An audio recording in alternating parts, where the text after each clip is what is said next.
कृष्णा हरे हरे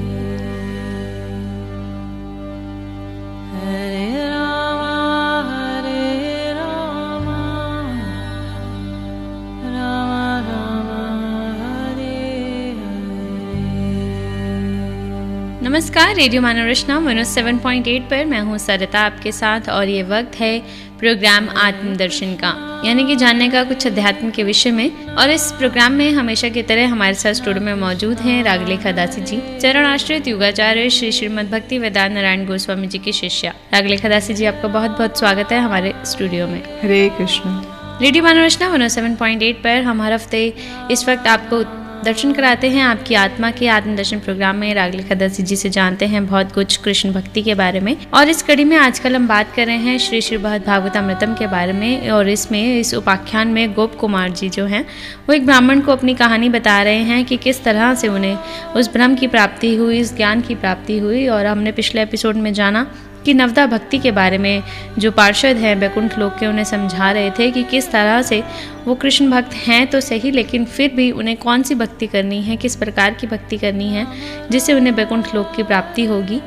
इस कड़ी में आगे जानते हैं रागलेखा दासी जी से कि आगे क्या हुआ। जी। अब बैकुंठ पार्षद गोप कुमार जी को उपदेश दे रहे हैं नवदा भक्ति के बारे में, शुद्ध भक्ति के बारे में और बैकुंठ प्राप्ति के उपाय के बारे में। तब वो उनको आदेश दे रहे हैं, हे गोप कुमार, तुम शीघ्र ही बैकुंठ लोक प्राप्त करने की इच्छा करते हो तो उस ब्रजभूमि में जाओ। अच्छा।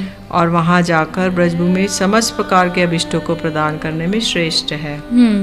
और वहाँ जाकर सदा भगवान के चरण कमलों के संग की आशा से ज्ञान कर्म आदि से रहित उस विशुद्ध भक्ति का निरंतर आचरण करो जिसमें नाम संकीर्तन प्रधान है। तो बोले शुद्ध भक्ति करो जिसमें कोई ज्ञान कर्म से ढकी हुई ना हो, अन्य अभिलाषिता शून्यम हो, अनुकूल्य न कृष्ण अनुशीलनम हो, ऐसी भक्ति करो और जिसमें नाम संकीर्तन ही प्रधान है। जी। नाम संकीर्तन की प्रधानता रूप भक्ति के प्रभाव से शीघ्र ही ऐसी प्रेम संपत्ति उदित होगी जिसके बल से सहज ही बैकुंठ में कृष्ण के दर्शन प्राप्त होंगे। अब गोप कुमार को जो तपोलोक में नव योगेंद्र मिले थे, जिसमें भृगु ऋषि, पिपलायन ऋषि आदि मिले थे, तो उन नव योगेंद्रों ने कहा था कि स्मरण रूपी भक्ति ही सर्वोत्तम साधन है। क्योंकि उन्होंने कहा स्मरण करो, ध्यान करो, बस सब कुछ तुमको मिल जाएगा। तुम बाहर क्या ढूंढ रहे हो, अपने मन में देखो, ध्यान करो। उसकी श्रेष्ठता का कारण है कि जिस समस्त इंद्रियों के अधिपति महाबलवान, अति चंचल और शीघ्र ही सैकड़ों भयानक अनर्थ उत्पन्न करने में सक्षम परम दुर्वश मन के बहुत प्रयास से शोधित और वशीभूत होने पर भी उस स्मरण रूपी भक्ति का आविर्भाव होता है। अतः ये भक्ति समस्त प्रकार के भक्ति अंगों में श्रेष्ठ है। अतः भिक्षु गीता में कहा गया है कि सब इंद्रियां मन के वश में है, मन किसी भी इंद्रिय के वश में नहीं है। जितनी भी इंद्रियां हैं, चक्षुकर्ण, नासिका और त्वचा और ये सारी इंद्रियां मन के वशीभूत हैं। मन किसी इंद्रिय के वशीभूत नहीं है जी। और ये मन बलवान से भी बलवान है और अत्यंत भयंकर देव है। और इसको जो वश में कर लेता है वही देव इंद्रियों का विजेता है। बिल्कुल बिल्कुल। अब बैकुंठ पार्षदगण अपने मत को व्यक्त कर रहे हैं, किंतु हमारे मत में चंचल स्वाभाविक मन द्वारा एकमात्र अपने हृदय में ही स्फुरित होने वाली स्मृति से कीर्तन ही श्रेष्ठतम है।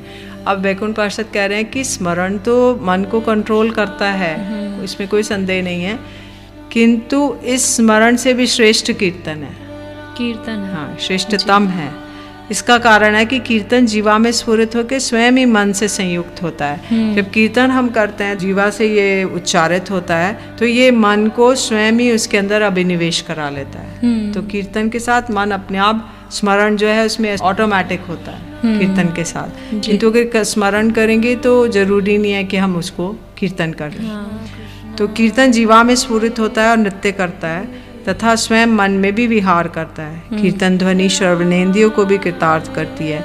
तो कीर्तन की वजह से मन और श्रवण, जो श्रवणेंद्रियां हैं, इनको भी दोनों को वशीभूत कर लेता है। अन्य इंद्रियों को भी अपने सेवक की समान अधीन कर लेता है।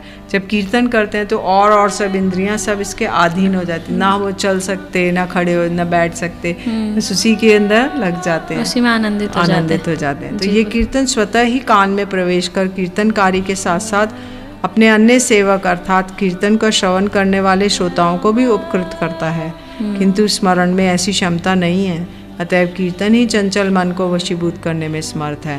कीर्तन के बिना मन भी स्मरण का सामर्थ्य प्राप्त नहीं कर सकता है। अतएव कीर्तन के अलावा अन्य किसी उपाय से चंचल मन को स्थिर नहीं किया जा सकता, और मन के चंचल होने से स्मरण भी भलीभांति सिद्ध नहीं होता। यही अभिप्राय है। तो इसलिए अगर मन चंचल होगा तो किसी भी प्रकार से हम स्मरण नहीं कर पाएंगे, मन इधर उधर भागेगा। लेकिन अगर कीर्तन करेंगे तो मन ऑटोमेटिकली कंट्रोल हो जाएगा और स्मरण होगा भगवान का। सतयुग में ध्यान के द्वारा हम भगवान का चिंतन करते थे, त्रेता युग में यज्ञ के द्वारा, द्वापर युग में अर्चन के द्वारा जो फल प्राप्त होता था, कलयुग में केवल भगवान के नामों के कीर्तन से उन समस्त युगों के साधन का फल अनायास ही प्राप्त हो जाता है। तो तीनों युगों का फल केवल हरि नाम संकीर्तन है। कलयुग में सबसे अच्छा, सहज, सस्ता, सरल उपाय। ना इसमें लागत है, तन मन धन कुछ नहीं लगाना, केवल बैठ के मुख से बोलना है।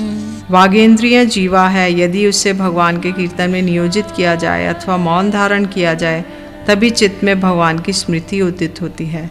अतएव कीर्तन द्वारा ही स्मरण साधित होने से स्मरण ही कीर्तन का फल है।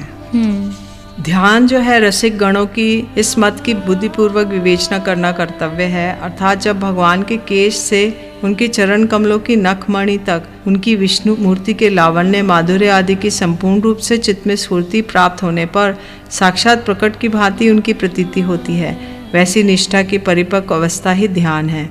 किंतु यदि मन में निश्चय होता है कि ईश्वर है, मैं ईश्वर का दास हूँ, इसी प्रकार से भगवान के साथ मन का संपर्क मात्र होना ही स्मृति है। तो अगर हम भगवान का चिंतन करते हैं, ध्यान करते हैं, तो भगवान के चरण कमल की नख से लेकर उनके सिर तक पूरा उनके रूप का ध्यान करेंगे, उनके श्री अंगों का ध्यान करेंगे कि कहाँ कैसे भगवान ने वस्त्र, अलंकार आदि उनके अंगों की सौष्ठवता, वो सब ध्यान करेंगे जी। जिस साधन में जिसकी प्रीति हो, जिस प्रकार से सुख उत्पन्न हो, उसके लिए वही श्रेष्ठतम साधन है, और उसी की सुष्ठु सेवन अर्थात सदैव श्रद्धा और आदर सहित अनुष्ठान करना कर्तव्य है। किंतु हम ध्यान और संकीर्तन दोनों को ही सेव्य मानते हैं। संकीर्तन द्वारा ध्यान सुख की वृद्धि होती है और ध्यान द्वारा संकीर्तन माधुर्य की सुख संवर्धित होती है। अतएव दोनों ही एक दूसरे के पोषक और संवर्धक हैं। ऐसा होने से देश काल के अनुसार दोनों की एक दूसरे पर निर्भरता दोष नहीं है। ध्यान भी संकीर्तन की भांति ही सुखप्रद है, क्योंकि प्रियतम की प्रत्येक वस्तु के अनुभव में ही सुख होता है तथा उनसे संबंधित किसी भी विषय में यथेष्ट रूप में चित्त में के निमग्न होने से शांति प्राप्त होती है। तो जैसे संकीर्तन करते हैं फिर ध्यान होता है, ध्यान से कहते हैं ध्यान अत्यंत सुखप्रद है, क्योंकि अपने प्रियतम की कोई भी वस्तु का अनुभव होने से बड़ा सुख होता है और शांति होती है। जिस प्रकार अमृत तुल्य सुशीतल जल को मन से कल्पना कर पान करने से भी ज्वर से पीड़ित व्यक्ति की पिपासा व्याकुलता नष्ट होकर उसे सुख प्राप्त होता है, उसी प्रकार अभिष्ट वस्तु के संकीर्तन से भी संकीर्तनकारी को सुख शांति प्राप्त होती है। जैसे कोई अगर ज्वर से पीड़ित है तो अगर जल की कल्पना भी करता है, मन से चिंतन भी करता है, तो उसकी प्यास बुझ जाएगी और उसे सुख प्राप्त होगा। तो इसी प्रकार से हम भगवान के चिंतन करेंगे तो हमें सुख शांति प्राप्त होगी। निर्जन या अकेले ना होने से ध्यान कभी भी सिद्ध नहीं हो सकता। अगर अकेले नहीं, बहुत सारे लोग हैं, खूब वार्तालाप हो रही है, टीवी चल रहा है, तो क्या ध्यान नहीं लग सकता? वो तो केवल उधर ही ध्यान जाएगा। किंतु अकेले या बहुत लोगों के एकत्र रहने पर भी संकीर्तन सुसिद्ध होता है। किंतु अगर अकेले भी हैं या बहुत से लोग हैं लेकिन संकीर्तन कर रहे हैं तो वो हम कर सकते हैं। वो कीर्तन तो ज्यादातर बहुत सारे लोगों के साथ मिलकर ही किया जाता है। नहीं, अकेले भी बोल के हम कर सकते हैं। ध्यान की सिद्धि में बहुत से विघ्न हैं और संकीर्तन की सिद्धि सरल है। नाना प्रकार के कीर्तनों में श्री कृष्ण के नामों का कीर्तन ही मुख्य है, किंतु उनका नाम संकीर्तन शीघ्र ही प्रेम रूपी संपत्ति को उत्पन्न करने में समर्थ है। अतः पंडित जनों ने भी नाम कीर्तन को ही भक्ति के श्रेष्ठतम अंग के रूप में निर्धारित किया है। तो अब यहाँ पे ध्यान और संकीर्तन, कीर्तन और स्मरण, इन सब का वैशिष्ट्य बता रहे हैं वैकुंठ पार्षद गोप कुमार को, जिससे कि वो फिक्स हो जाएं और नाम संकीर्तन जाकर करें और तुरंत ही वैकुंठ लोक की प्राप्ति कर सकें। वेद पुराण आदि का पाठ, कथा, गीत, स्तुति आदि इत्यादि के भेद से बहुत प्रकार के कीर्तनों में कृष्ण के नामों का संकीर्तन ही मुख्य है। यदि कोई वेद स्तुति करे, 4 वेद बोले, पुराण करे, तो इनसे श्रेष्ठ है भगवान के नामों का कीर्तन करना जी। कोई बहुत सारे देर करता रहे तो भी भगवान इतने प्रसन्न नहीं होंगे जितना अपना संकीर्तन सुन के होंगे। नाम संकीर्तन स्वयं ही अन्य उपाय या कीर्तनों पर निर्भर किए बिना ही प्रेम संपत्ति उत्पन्न कराने में समर्थ है। यद्यपि भगवान के समस्त प्रकार के नामों की महिमा समान है, तथापि प्रिय नामों के संकीर्तन से सुख पूर्वक शीघ्र ही स्वार्थ सिद्धि होती है। भगवान के एक है मुख्य नाम, एक है गौण नाम। मुख्य नाम है जो उनके ब्रज से संबंधित हैं, जो उनके प्रिय नाम है, और गौण नाम जैसे ईश्वर, परमात्मा, जगदीश आदि। तो भगवान मुख्य नामों को सुन के अत्यधिक प्रसन्न होते हैं और गौण नामों को सुन के इतने प्रसन्न नहीं होते। तो एक ही चिंतामणि चिंतक के भावना के अनुसार अनंत प्रकार के विभिन्न फलों को प्रदान करती है। एक चिंतामणि है तो उससे जो भी चिंता करेंगे वो दे सकती है। तो उसी प्रकार रुचि की विभिन्नता के अनुसार जिसकी जिस नाम में रुचि होती है उसको उसी नाम के कीर्तन द्वारा सिद्धि प्राप्त होती है। इसलिए किसी की एक नाम में रुचि होती है, किसी की 2 में, किसी की 3 नाम में रुचि होती है और किसी की बहुत से नामों में रुचि होती है। महादेव ने स्वयं ही कहा, एक राम नाम 1000 विष्णु नाम के तुल्य है। तो बोलते हैं अगर 1000 विष्णु नाम करें तो एक राम नाम बोलेंगे बराबर। अच्छा। और अगर एक चिंतामणि द्वारा ही समस्त कामनाओं की प्राप्ति होती है तब बहुत चिंतामणियों का क्या प्रयोजन है। तथापि भक्तजन अपने प्रिय मनोरम नाम को एक बार कहकर शांत नहीं होते, अतृप्ति वशता उसे पुनः पुनः दोहराते रहते हैं। तो कहते हैं एक चिंतामणि से तो सब कुछ हो सकता है, तो बाबा नाम क्यों लेते हो? तो बाबा नाम लेते हैं, उसको दोहराते रहते हैं। जी बिल्कुल। रेडियो मानव रचना 107.8 पर मैं हूँ सरिता, आपके साथ प्रोग्राम चल रहा है आत्मदर्शन और बात हो रही है श्री श्रीमद् भागवतम के उपाख्यान के विषय में। इस कड़ी में हम जान रहे हैं गोप कुमार की कहानी को और अब उन्हें यही समझाया जा रहा है कि किस तरह से भक्ति करनी है। और सबसे बड़ी भक्ति जो है वो है भगवान का कीर्तन करना। भगवान कीर्तन सुनने से, कीर्तन करने से सारी मन इंद्रिय कंट्रोल में हो जाती हैं और सभी का ध्यान उस प्रभु की ओर लग जाता है। तो ईश्वर की सर्वश्रेष्ठ भक्ति करने का साधन जो है वो है कीर्तन करना। ये जान रहे हैं गोप कुमार जी और इस कहानी में आगे क्या हुआ जानेंगे रागलेखा दासी जी से। लेकिन अभी वक्त हो चला है एक छोटे से ब्रेक का। सुनते हैं एक प्यारा सा भजन, फिर लौट कर आते हैं। आप जुड़े रहिए रेडियो मानव रचना 107.8 FM के साथ प्रोग्राम आत्मदर्शन में। Feel good, feel live.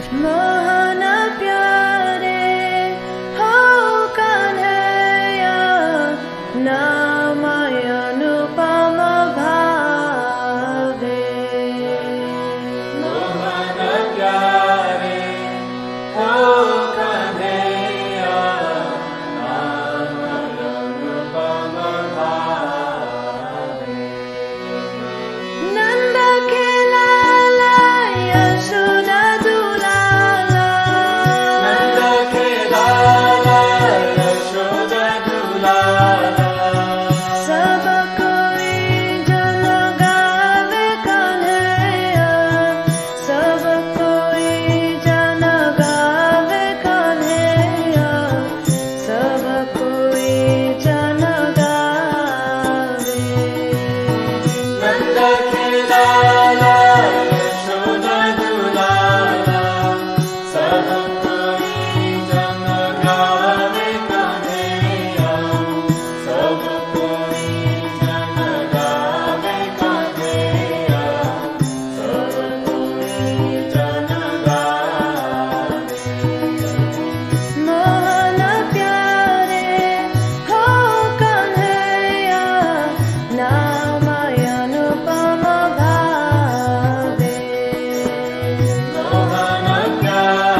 नाम रूप में भेद न कोई, नाम रूप में भेद न कोई, कीजे कृपा मुरारा, कीजे कृपा मुरारा, कीजे कृपा मुरारा।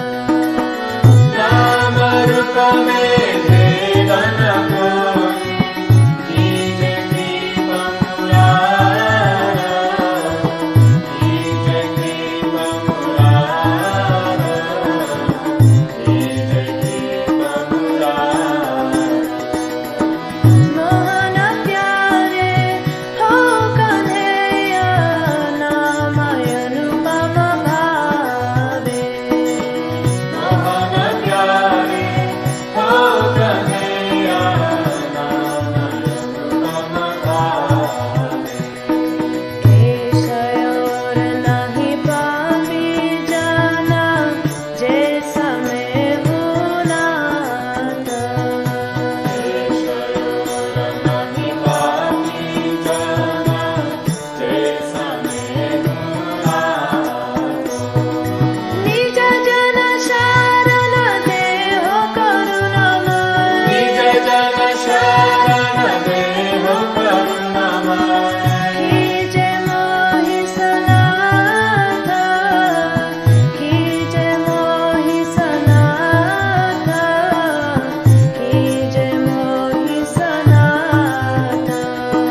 निज जन शरण देहो करुणामय, कीजे मोहि सनाथ, कीजे मोहि सनाथ, कीजे मोहि सनाथ। मोहन प्यारे हो कन्हैया, नाम अनुपम भावे। मोहन प्यारे हो कन्हैया, नाम अनुपम भावे।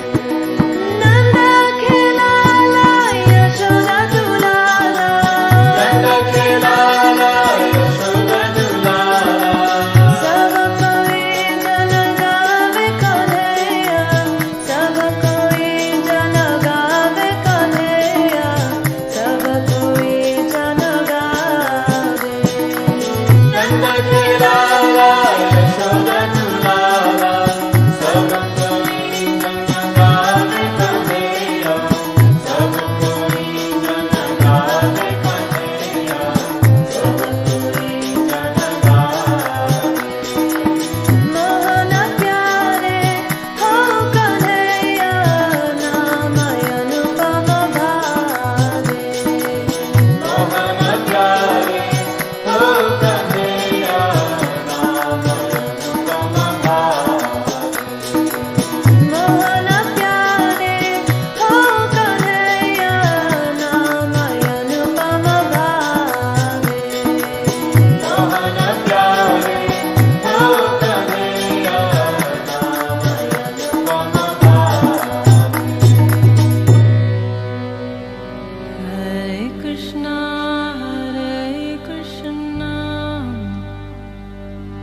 कृष्णा कृष्णा हरे हरे,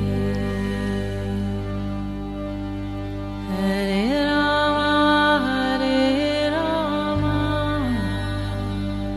राम राम हरे हरे। स्वागत है आप सभी का एक बार फिर रेडियो मनोरचना 107.8 पर। मैं हूं सरिता, आपके साथ प्रोग्राम चल रहा है आत्मदर्शन और जान रहे हैं रागलेखा दासी जी से श्री श्रीमद् भागवतामृतम के उपाख्यान के विषय में, जहां पर साधन और साध्य की महिमा का गुणगान किया जा रहा है। गोप कुमार जी को जो बताया जा रहा है वो बताया जा रहा है कि किस तरह से उन्होंने भक्ति करनी है। भगवान का कीर्तन करना ही सर्वश्रेष्ठ भक्ति का साधन है। कीर्तन से भगवान सबसे ज़्यादा प्रसन्न होते हैं। बाकी किसी स्मरण से, किसी ध्यान से इतना प्रसन्न नहीं होते जितना प्रसन्न वो कीर्तन करने से होते हैं। और कीर्तन करने से पूरा शरीर आनंदमय हो जाता है और सारी इंद्रियां, मन, बुद्धि जो है वो इसके कंट्रोल में आ जाती हैं। ये हम जान रहे हैं इस कड़ी में रागलेखा दासी जी से। आगे जानते हैं इस कड़ी में रागलेखा दासी जी से कि और आगे क्या हुआ। तो आगे बता रहे हैं वैकुंठ पार्षद कि नामामृत रस एक इंद्रिय जीवा पर प्रकट होकर अपने माधुर्य से समस्त इंद्रियों को प्लावित कर देते हैं।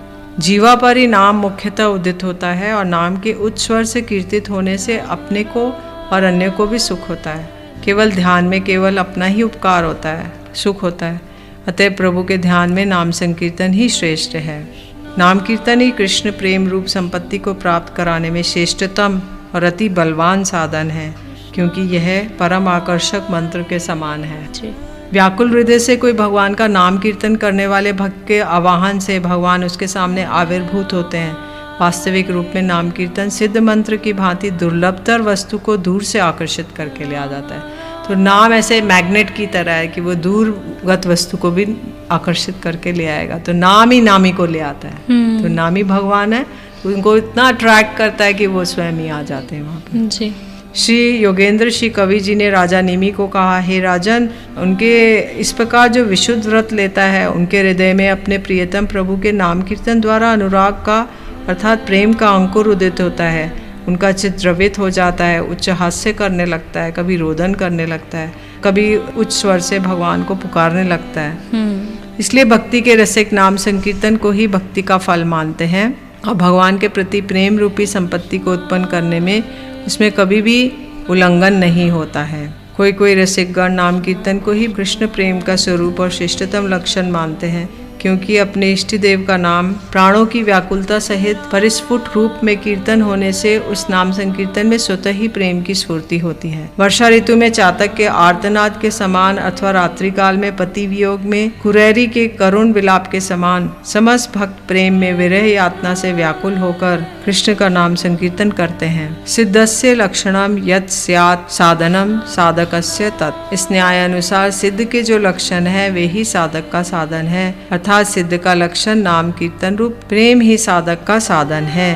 वह विचित्र संकीर्तन माधुरी सुख विचित्र लीला रस के सागर स्वरूप प्रभु के अनुग्रह से ही स्फुरित होता है। अपनी यत्न रूप चेष्टा द्वारा कभी भी भली भांति सिद्ध नहीं होता। तो ये जो संकीर्तन माधुरी है, भगवान कृपा करेंगे तो स्फुरित होगा हमारी जीवा पे, अपनी चेष्टाओं के द्वारा नहीं होगा। सदा भगवान की नाम की सेवा में अनुरक्त उपासकों के भोगोन्मुख पाप उनकी इच्छा अनुसार क्षय हो जाते हैं। जो भगवान के नामों में अनुरक्त रहते हैं उनके सब समस्त पाप भस्मीभूत हो जाते हैं। किंतु जो ऐसे उपासक नहीं हैं, उनके द्वारा कभी कभी नाम संकीर्तन करने पर भी उनके प्रारब्ध कर्म वर्तमान रहते हैं। लेकिन किंतु जो नाम नहीं कर रहे अच्छे से, तो उनके सारे प्रारब्ध आदि वो सब वर्तमान रहते हैं, कर्म आदि। हरि भक्ति सूर्योदय में उक्त है कि जिस कर्म चक्र को सुर और असुर भी लांग नहीं सकते हैं, भक्तगण भक्ति के प्रभाव से उसे अनायास ही लांग जाते हैं। क्योंकि जो कर्म हमने पूर्व जन्म में किया उसका फल हमें भोगना ही पड़ेगा। तो इसको देवता और असुर कोई भी लांग नहीं सकते, उन्हें भी ऐसा भुगतना पड़ेगा। लेकिन जो हरि भक्त हैं वो भक्ति के प्रभाव से अनायास ही इसको लांग जाते हैं। उनको उतना भोगना नहीं पड़ेगा, वो कम हो जाएगा, डाइल्यूट हो जाएगा। हरि नाम की सेवा करने वाले महाशय गण अति गोपनीय भक्ति रूपी महानिधि के प्रकाशित होने के भय से व्यवहार भंगी द्वारा समस्त लोगों के समक्ष अपने दोषों से उत्पन्न दुख भोग को दिखाते हैं। भगवान के नाम संकीर्तन मात्र से ही समस्त भक्तों के दोष और दुख आदि विनष्ट हो जाते हैं। तथापि कोई कोई भक्त प्रभु की भांति कृपालु होकर समस्त लोगों को सदाचार की शिक्षा देने के लिए दुख आदि अंगीकार करते हैं। कहते भगवान का नाम कीर्तन करते भक्तों के तो सारे दोष दुख आदि दूर हो जाते हैं, किंतु फिर भी कुछ भक्त लोग औरों को सदाचार की शिक्षा देने के लिए दुख को अंगीकार करते हैं, रोग को अंगीकार करते हैं। आगे इसको स्पष्ट करेंगे। कोई कोई भक्त भगवान के समान कृपालु होकर दुसंग दोष परित्याग रूपी सदाचार की शिक्षा देते हैं। इसका कारण है कि सदाचार के बिना पाप मलिन चित्त में सहज ही भक्ति विषय की प्रवृत्ति उदित नहीं होती। महाराज भरत जैसे भक्तों ने स्वयं शुचित होने पर समस्त लोगों को दुसंग के दोष की शिक्षा दी। जैसे महाराज भरत थे तो वो बहुत बड़े चक्रवर्ती राजा थे, फिर उनको वैराग्य हो गया संसार से, तो उन्होंने वो आकर एक निर्जन वन में तपस्या करने लगे। फिर एक हिरण के बच्चे को देखकर उसके प्रति मोह होने से वो हिरण की चिंता करते करते वो उन्होंने शरीर त्याग दिया, तो वो अगले जन्म में हिरण ही बने। तो ये दिखा रहे हैं कि इतनी उच्च कोटि का भजन करने पर भी उनको दुसंग हुआ, तो उसके दोष के कारण उनको दोबारा से ये जन्म लेना पड़ा। युधिष्ठिर महाराज ने धर्मराज होकर भी जुआ खेलने के दोष हुआ। युधिष्ठिर महाराज परम ये तो स्वयं साक्षात यमराज जी हैं, तो उन्होंने जुआ खेलने के दोष के कारण उनकी भी बुद्धि वो हो गई, उन्होंने द्रौपदी जी को दाव पे लगा दिया और अपने सारे राज्य को दाव पे लगा दिया। राजा नृग थे, उन्होंने एक ब्राह्मण को वो असंख्य कोटि गैया दान करते थे, तो एक बार एक ब्राह्मण को एक गैया दान कर दी। वो गैया उस अपने झुंड में से निकल के किसी और उसके पास ब्राह्मण के पास चली गई, तो वो दोनों ब्राह्मण लड़ने लगे, ये मेरी गैया है, ये मेरी गैया है। तो अंत में राजा ने कहा उनको कि मैं आपको इससे कोटि कोटि गुना अधिक गैया देता हूँ दान में, किंतु आप इसका विषय में विवाद मत कीजिए। किंतु दोनों ही उस गैया को छोड़ के चले गए और राजा को गिरगिट की योनि ग्रहण करनी पड़ी, क्योंकि उन्होंने एक गाय को दान दे के दोबारा वो किया। तो इसलिए बताया कि ये इतनी उच्च कोटि की वो करने पर भी उनको लोक शिक्षा के लिए उन्होंने इस चीज़ को ग्रहण किया कि ऐसा भी दोष लग जाता है। तो राजा युधिष्ठिर के उदाहरण से, महाराज भरत के उदाहरण से, राजा नृग के उदाहरण से वो दिखाना चाहते हैं कि वो लोग इस चीज़ को अंगीकार करते हैं, कभी कभी उच्च अवस्था पहुंचने पे भी दुख को स्वीकार करते हैं, जिससे एक सदाचार की शिक्षा मिले जन समाज में जी। और सौबरी मुनि भी बहुत उच्च कोटि का भजन करते थे। फिर एक गरुड़ जी के प्रति अपराध होने के कारण उन्होंने जल में विहार करी हुई मछलियों से उनके हृदय में काम भावना उदित हुई और उन्होंने मंदाता राजा की 50 कन्याओं से एक साथ विवाह कर लिया। तो इसलिए दिखाया कि ये लोग करते हुए भी कभी कभी इस तरह के व्यवहार देखे जाते हैं। मतलब उच्च कोटि का अगर वो मंत्र करते हैं, जाप करते हैं, भजन करते हैं, उसके बावजूद भी अगर उनके अंदर कोई दोष आ जाता है, कोई उन्होंने ऐसी गलती कर दी होती है, त्रुटि कर दी होती है, तो उनकी सारी भक्ति नष्ट हो जाती है। और कुछ लोक शिक्षा के लिए भी करते हैं, लोक शिक्षा में कि लोग आगे से सावधान हो जाए इस विषय में, कभी भी ऐसा ना करें, इसलिए उनको प्रवृत्त करने के लिए वो लोग ऐसी शिक्षा देते हैं। अच्छा। तो अब वो कह रहे हैं, गोप कुमार निरंतर इन तत्वों का विचार कर तुम जिस भक्ति प्रभाव का संचय करोगे उसके द्वारा सर्वदा ही बड़े से बड़े विघ्नों को जय करोगे। हम भी तो सर्वत्र तुम्हारी सहायता करेंगे। हमारी निश्चित धारणा है कि तुम पर श्री कृष्ण की महान अनुकंपा निरंतर विद्यमान है, क्योंकि तुम तपोलोक के निवासियों के वाक्यों द्वारा मोहित नहीं हुए और साक्षात भगवान के दर्शन की इच्छा का भी त्याग नहीं कर पाए। तो तपोलोक के निवासियों ने उन्हें कहा था तुम यहीं निवास करो, यहीं ध्यान करते रहो, हम तुम्हें भ्रमण दे देते हैं। तो उन्होंने कहा, उससे भी मोहित नहीं हुए और इसके बाद उन्होंने भगवान के चरण कमल की दर्शन की इच्छा करते थे। तो कहते हैं पिपलायन आदि ऋषियों ने उनको कहा था यहीं निवास करो, किंतु भगवान का रूप सच्चिदानंद घन और नित्य परम सत्य है, अतएव उनका वह रूप उनके अनुरूप सच्चिदानंद इंद्रियों द्वारा ही ग्रहण होता है। तथापि भगवान की कृपा शक्ति के प्रभाव से दर्शन योग्यता की प्राप्त करने पर चर्म चक्षु द्वारा भी भगवान के उस असीम स्वरूप का साक्षात दर्शन होता है। श्री भगवान अपनी कृपा शक्ति द्वारा कभी कभी जीव के बाह्य नेत्रों द्वारा गोचर होते हैं। भगवान कृपा करेंगे तभी वो हमारे साक्षात इन नेत्रों के द्वारा हम उनका दर्शन कर सकते हैं, अन्यथा नहीं। भगवान के इस वात्सल्य के कारण जीव में ऐसा अभिमान होता है कि उसने नेत्र द्वारा ही भगवान के दर्शन किए। उस समय जीव के हृदय में जो हर्ष वर्धित होता है उसके द्वारा ही श्री कृष्ण की करुणा के प्रभाव से हृदय में भी धारणा होती है। जैसे ध्रुव जी थे, ध्रुव जी ने साक्षात दर्शन किए भगवान ने साक्षात उनको प्रकट होके उनको दर्शन दिया और उनके ठोडी पे अपना शंख को छुआया। तो ध्रुव जी पहले ध्यान द्वारा दर्शन कर रहे थे, किंतु साक्षात भगवान ने दर्शन देकर उनको नेत्रों के द्वारा अनुग्रहित किया। इसलिए प्रभु यदि कृपा ना करें तो कोई भी उन्हें मन के द्वारा या इंद्रियों के द्वारा या अन्य किसी भी उपाय द्वारा नहीं देख सकते। इसका कारण है वे परमेश्वर हैं, वे स्वयं प्रकाश हैं और मन और नेत्रों के अगोचर हैं। अर्थात ये प्रभु परम स्वतंत्र और सबके नियंता हैं। जिस किसी प्रकार से थोड़े से भी उपासित होने पर वे असीम सुख प्रदान करते हैं। श्री भगवान का साक्षात्कार ही समस्त साधनों का श्रेष्ठतम फल है। उनके साक्षात्कार द्वारा ही माया समूल रूप से नष्ट हो जाती है और प्रेम भी वर्धित होता है। हृदय ग्रंथि का छेदन, संशय नाश और समस्त प्रकार के कर्मशय भगवान के साक्षात्कार का मुख्य फल नहीं है, गौण फल है, किंतु भगवान के चरण कमलों के प्रति प्रेम ही ऐसे साक्षात्कार का मुख्य फल है। क्यादुपुत्र प्रहलाद जी ने हृदय में प्रभु के दर्शन करने पर भी सर्वदा बाह्य चक्षु से प्रभु के दर्शन करने की अभिलाषा करते थे। इसका प्रमाण है कि समुद्र तट पर प्रभु के साक्षात दर्शन करने पर उन्होंने विशेष भाव को प्राप्त किया था। भगवान को नाम अपनी मूर्ति से भी अधिक प्रिय है, क्योंकि वह नाम जगत का हितकारी है, सहज उपास्य है, रस से पूर्ण है, अतः उनकी उस नाम की तुलना में अन्य कुछ भी नहीं है। अगर श्री विग्रह दर्शन और नाम बोलेंगे तो नाम ही अधिक रसपूर्ण है। जी। अब बैकुंठवासी कह रहे हैं, बैकुंठ पार्षद, कि तुम हमारे उपदेश और शिव जी की आज्ञा अनुसार शीघ्र ही मुक्ति पद से कृष्ण की प्रियतम उस मथुरापुरी में जाओ और हम उस मथुरा को प्रणाम करते हैं। अब इस तरह से गोप कुमार ने कहा, हे ब्राह्मण, बैकुंठ पार्षदों से हृदय और कानों को आनंद प्रदान करने वाली उपदेश श्रवण कर उन्होंने सब पार्षदों पार्वती सहित शिव जी को प्रणाम किया और उनकी कृपा से उसी क्षण उस ब्रजभूमि में आ पहुँचे। परंतु इस घटना से वे अत्यंत मुग्ध हो गए। उन्होंने दंडवत प्रणाम करते समय अपनी आंखें मूंद रखी थी, किंतु नेत्र खोलते ही किस प्रकार वे ब्रजभूमि में आ पहुँचे ये वे बिल्कुल नहीं समझ पाए और इसलिए विस्मित हुए। जी बिल्कुल। रेडियो मनोरचना 107.8 पर प्रोग्राम आत्मदर्शन में जान रहे हैं गोप कुमार की कहानी। इस उपाख्यान में श्री श्रीमद् भागवतामृतम के इस उपाख्यान में जान रहे हैं और अब उन्होंने जाना उन बैकुंठ वासियों से, उन पार्षदों से कि जो कीर्तन है वो ही सब श्रेष्ठ साधन है प्रभु की कृपा का।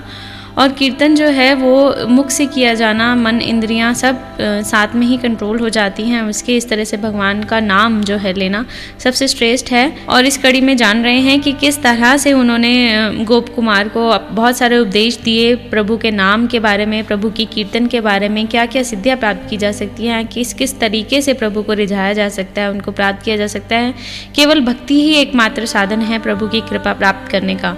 और अब उन्होंने उन्हें समझाया कि आप बैकुंठ लोक जाने की बजाय आप उस वृंदावन, उस मथुरा नगरी में जाइए जहाँ पर श्री कृष्ण की जो जन्मभूमि है वहाँ पर जाइए। वहीं आपको प्रभु के साक्षात्कार दर्शन होंगे, वहीं आपको जगदीश्वर मिलेंगे। और इस तरह से जो सबको प्रणाम करते हुए और अति मंत्रमुग्ध होते हुए उन्होंने वहाँ से प्रस्थान किया। तो आज प्रोग्राम आत्मदर्शन में बस इतना ही। आगे गोप कुमार की कहानी क्या आगे बढ़ती है जानेंगे, लेकिन अपने अगले एपिसोड में, क्योंकि अभी वक्त हो चला है हमारे यहाँ से जाने का। रागलेखा दास जी, आपका बहुत बहुत शुक्रिया हमारे स्टूडियो में आने के लिए। हरे कृष्ण। अगले एपिसोड में फिर आपसे मुलाकात होगी। इस कड़ी को जारी रखेंगे, तब तक के लिए मुझे दीजिए इजाज़त और सुनते रहिए रेडियो मनोरचना 107.8 FM पर आने वाले और भी प्रोग्राम्स को। Feel good, feel live.